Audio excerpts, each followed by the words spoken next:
dijimos lo siguiente, que había una historia larga, obviamente, pero lo hemos resumido nosotros, cómo es que la probabilidad se integraba a la estadística, llamada la estadística, que ya es levantamiento de datos, y que ambas cosas ahora formaban parte de la llamada estadística actual. Y había unas interpretaciones diferentes, no diferentes del todo, pero interpretaciones respecto a la probabilidad. Una primera interpretación, hemos visto la clásica, llamada probabilidad a priori de Laplace. Y Laplace nos dice que podemos experimentar y sacar los posibles resultados de ese experimento, y la probabilidad se podría interpretar, ¿no es cierto? La probabilidad se puede interpretar, nos dijo, como la relación existente entre las veces que ocurre un suceso en un espacio muestral, ¿no es cierto? Este suceso en espacio muestral, como las veces que ocurre un suceso en ese espacio muestral dividido entre el total de los sucesos que puede darse, ¿no? Entonces, nos decía, hay ciertas propiedades de esta interpretación. Para cualquier suceso la probabilidad es menor a 1. Claro que las veces que ocurre un suceso dentro de n mayúscula ha de ser menor que el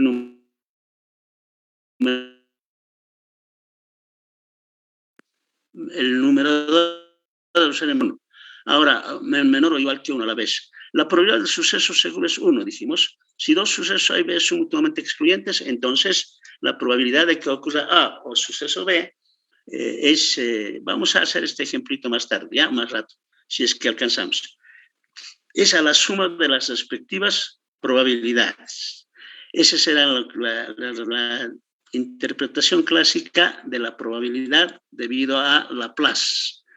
Luego dijimos, creo o no, esta última se puede generalizar a n presenta si A, B, C, D tenemos entonces mutuamente excluyentes entre sí y de A2 excluyentes de A2, entonces se puede sumar sus probabilidades. Interpretación frecuencial de probabilidad debido a Fisher.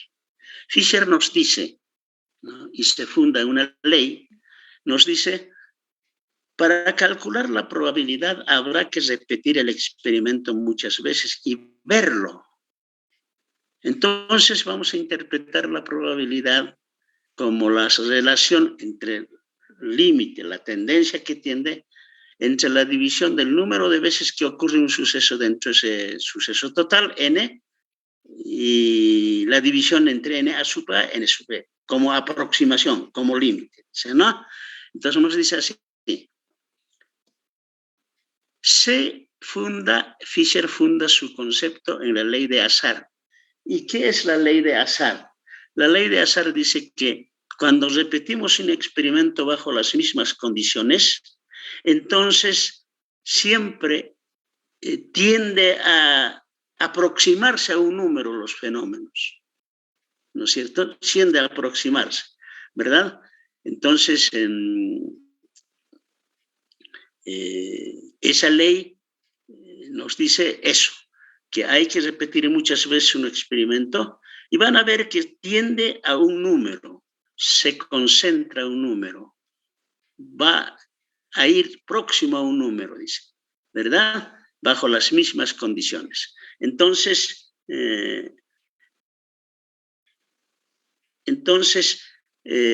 Fisher dice, bueno, pues, como en base a esa ley, como límite voy a calcular yo, pero no está refiriéndose al límite matemático, sino a la aproximación que va a tener hacia un número. Por ejemplo, aquí les comento rapidito. Nosotros podemos saber, y sabemos, yo no estoy aquí de memoria en este momento esa cifra, pero hay un cierto número, digamos, 5% de personas, de niños que están entre 0 y 5 años, hasta los 5 años, fallecen de cada 100. 5 personas, ¿verdad? Digamos que así sea.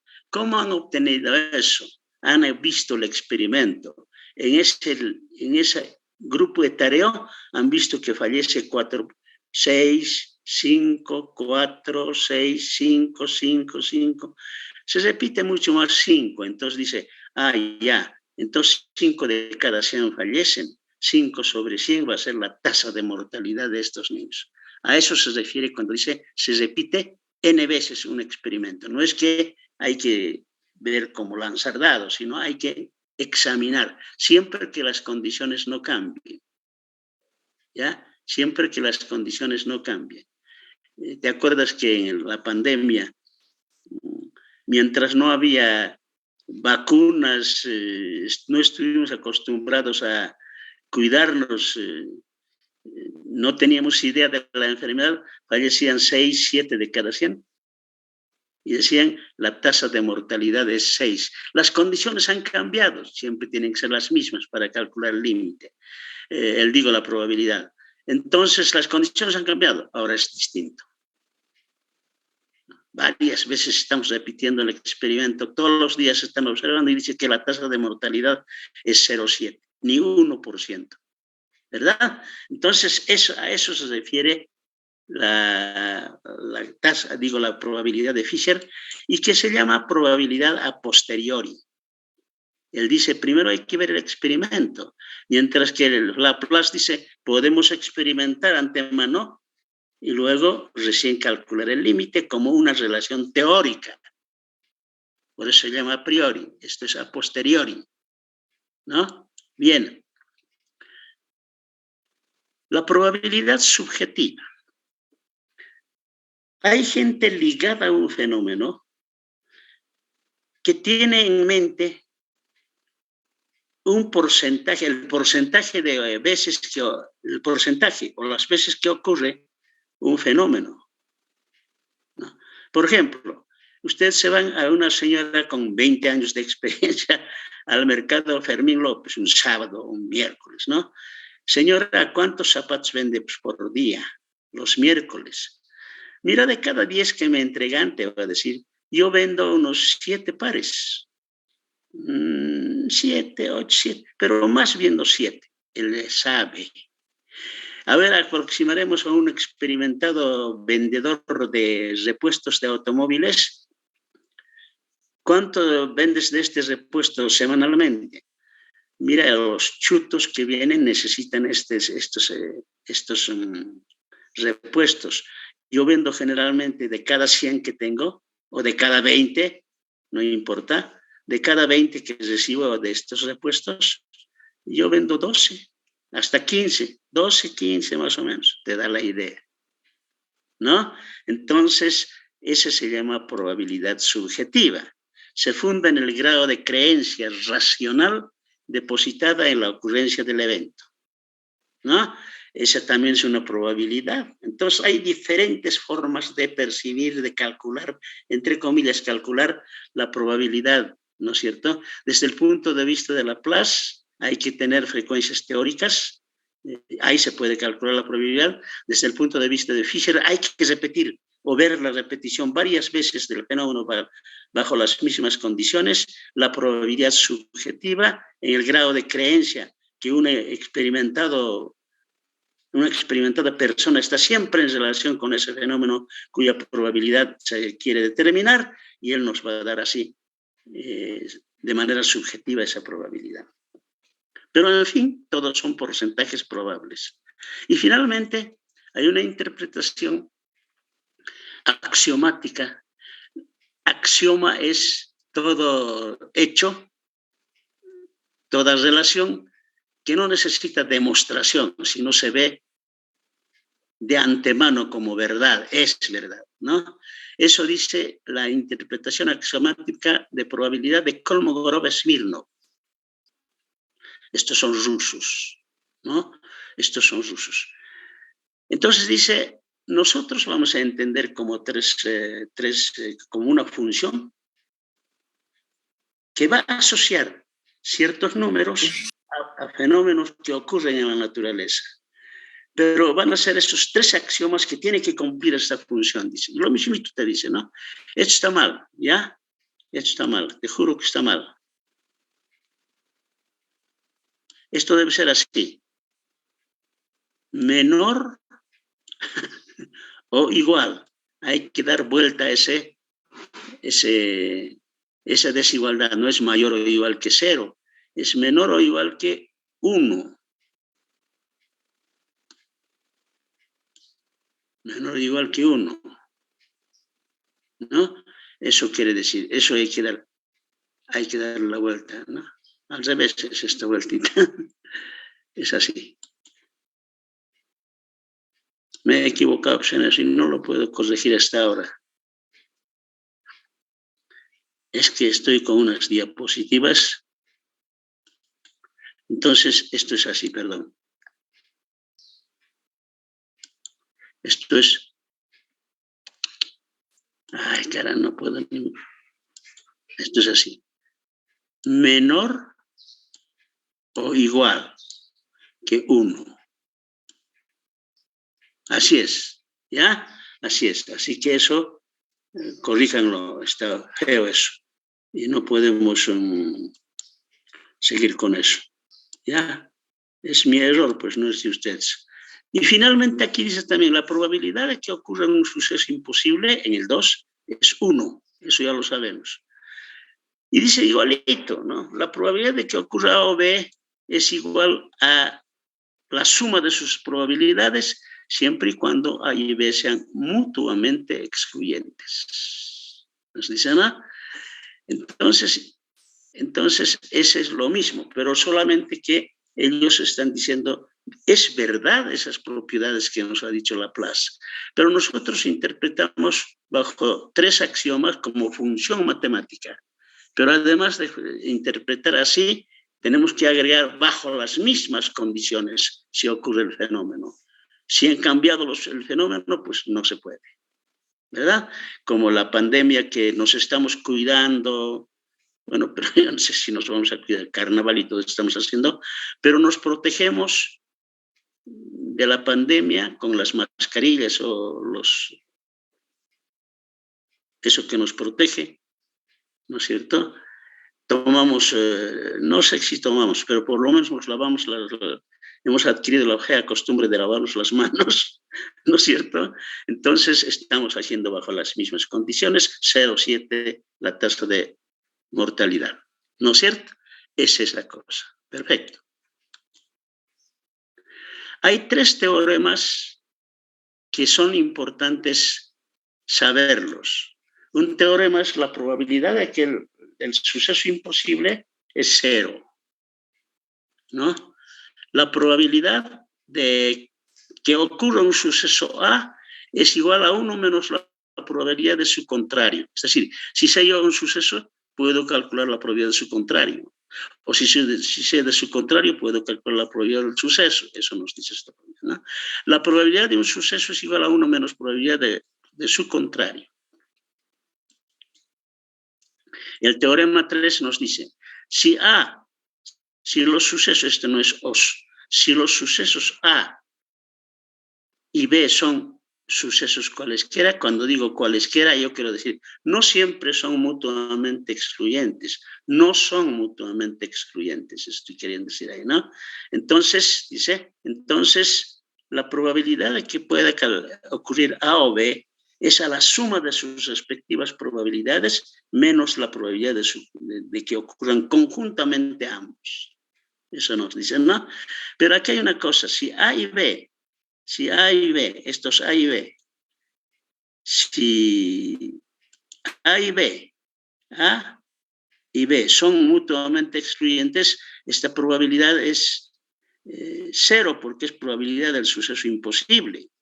A y B no van a ocurrir, entonces se vuelve a eso de que si son mutuamente excluyentes, sin esto, ¿no? Entonces es general este teorema, ¿verdad?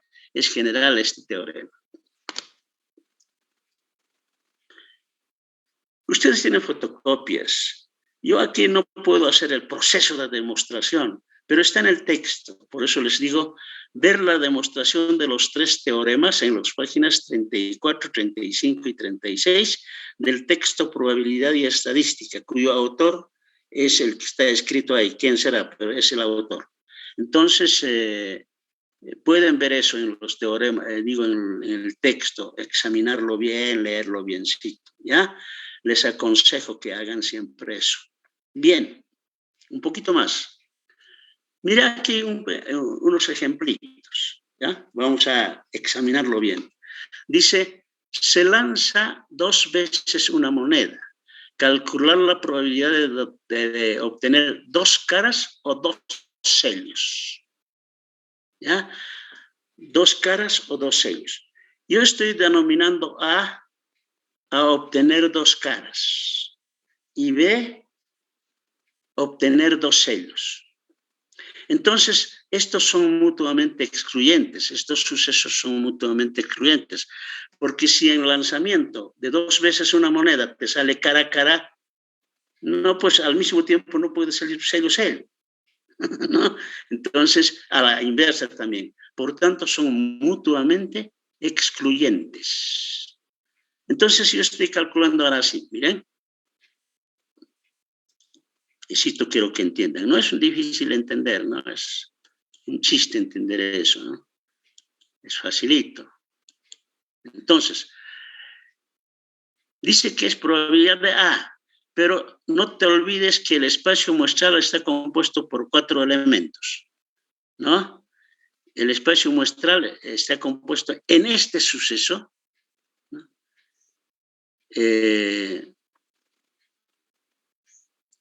En este evento, en ese experimento está compuesto por 4 sucesos, u 8, a ver, ¿qué díganme?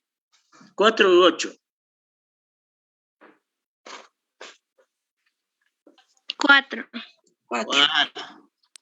8, dale un cocacho a ese. 8 cocachos, dale. 8, no. 4, cara con cara, 2 veces estoy lanzando una moneda, cara sello, sello o sello cara. ¿No es cierto? Cuando digo cara sello, quiero decir que sale primero cara, luego sello. Y cuando digo sello cara, quiere decir que primero sale sello y después cara. Es decir, en primer lanzamiento. Son 2 sucesos distintos, ¿verdad? Pues hay 4. Entonces, probabilidad de A es 1 sobre los 4 posibles sucesos. De los 4 que está compuesto el espacio muestral, en uno solo puede salir cara a cara. Aquí también, en uno solo puede salir sello. Entonces, a la suma de sus respectivas probabilidades, 0,50. Esto es 0,50 si hacemos las operaciones, ¿no es cierto? Pero, ¿qué significa este 0,50? A ver, ¿quién me dice? ¿Qué quiere decir este 0,50?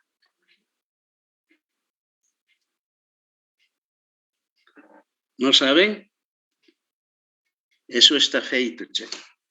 Así nunca vamos a poder saber nada. Yo les había explicado lo que significaba la probabilidad en sí. Habíamos dicho así, a ver, supongamos, decía yo, 80 estudiantes que hayan aquí, de los cuales son 50 mujeres. Yo elijo al azar una persona, un estudiante. ¿Qué posibilidad existe de que esa persona elegida, ese estudiante elegido sea mujer? Entonces dije, lo dividiremos 50 entre total, entre 80. Eso es 0,62. Si multiplico por 100, 62%. ¿Pero qué quiere decir esto? Les dije, ¿no? Quiere decir que de cada 100 elecciones que haga, así como lo estoy haciendo en las mismas condiciones al mismo grupo de alumnos, es posible que en 62 de cada 100 ocasiones pueda salir elegida una mujer. Esa fue la interpretación que les di. Por eso tienen que apuntarse a lo que yo estoy hablando. Hay gente que cree que con las diapositivas, sí, con las diapositivas nos va a pasar. Entonces, dejarlo, yo no voy a asistir a clase. No es así. Las diapositivas apenas son cositas que les estoy mostrando y comentando las diapositivas. Así que tienen que apuntar en sus cuadernos y leer el libro. ¿Y qué significaría entonces 0,50? A ver, ¿quién me dice? Lice. A ver, Licenciado, ¿sería que cada 100 lanzamientos, 2 veces la moneda en 50 ocasiones, es posible que se pueda obtener una cara? cara o sello, las dos caras o los dos sellos. Sí. La probabilidad de que pueda obtener dos sellos o dos caras, o, ¿no? En la mitad de las ocasiones que yo pueda lanzar 2 veces una moneda, ¿verdad?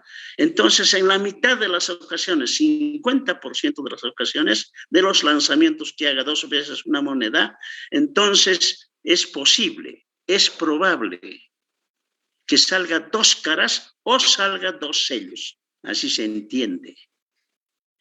El concepto de probabilidad, esa comprensión, esa explicación de lo que es la probabilidad, tienen que saberlo bien. No es un porcentaje cualquiera la probabilidad, ¿no es cierto? Entonces tienen que... Aquí ahora otro ejemplito, dice así, ¿no?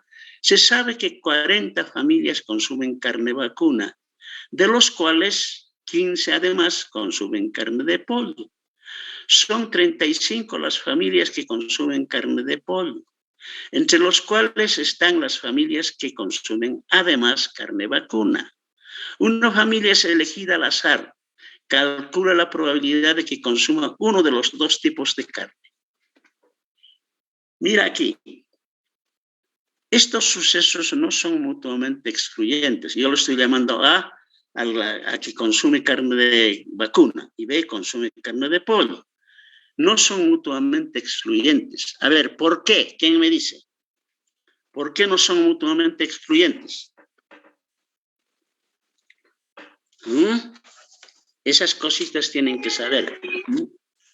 ¿Cómo? No te Porque ambos pueden suceder al mismo tiempo. No pueden ocurrir, pero ¿qué es lo que no pueden ocurrir al mismo tiempo?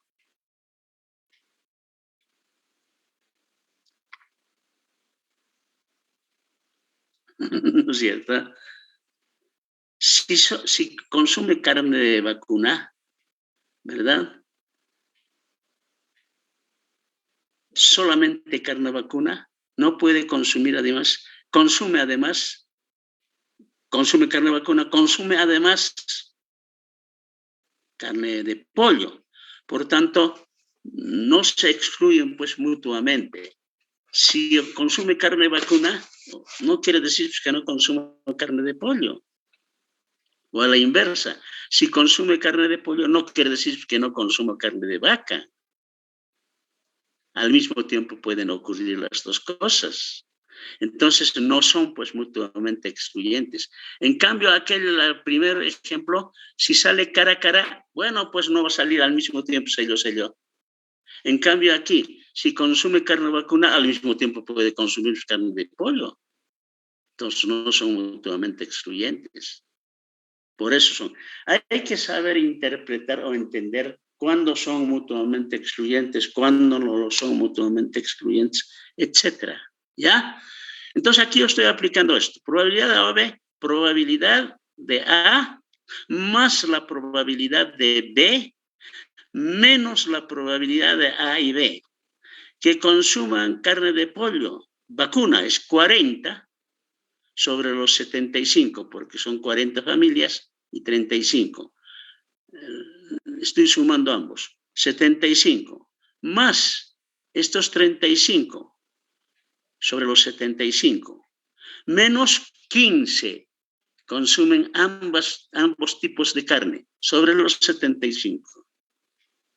Entonces, 0,40. ¿Qué quiere decir esto? Que si elige una familia al azar, en 40 ocasiones de cada 100 es posible encontrar la persona que consuma o ambas, una de las carnes o ambas.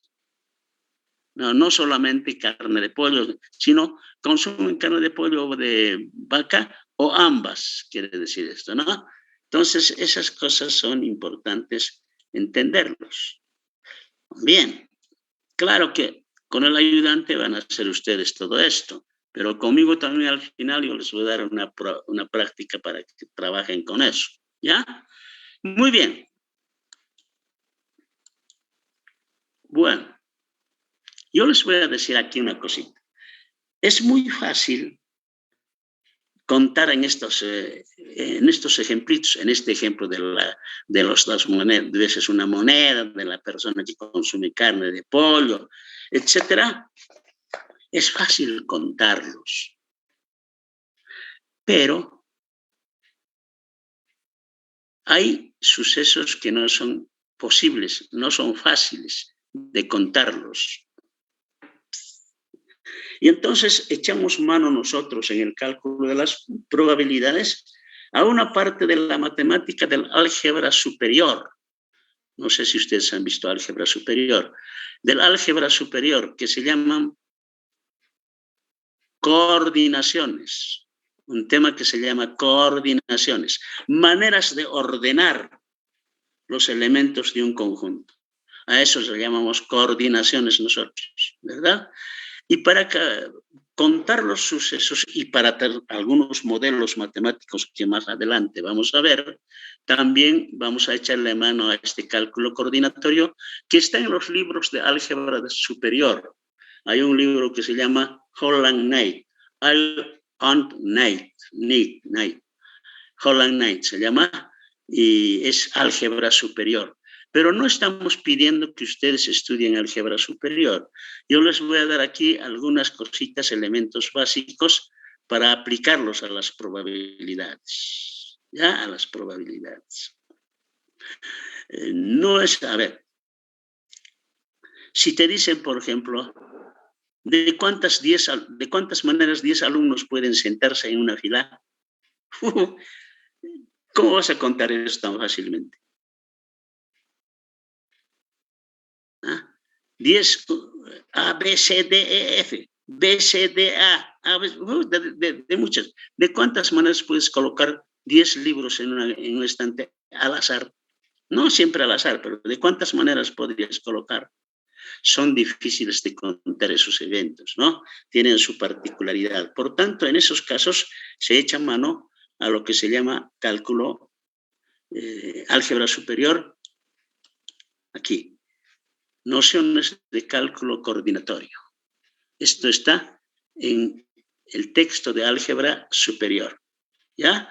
Bueno, esto es un poquito larguito de desarrollarlo, ¿ya? Lo podemos introducirnos en este momento un poquito, pero no más de eso. No más de eso. Dice, ¿qué son pues, coordinaciones?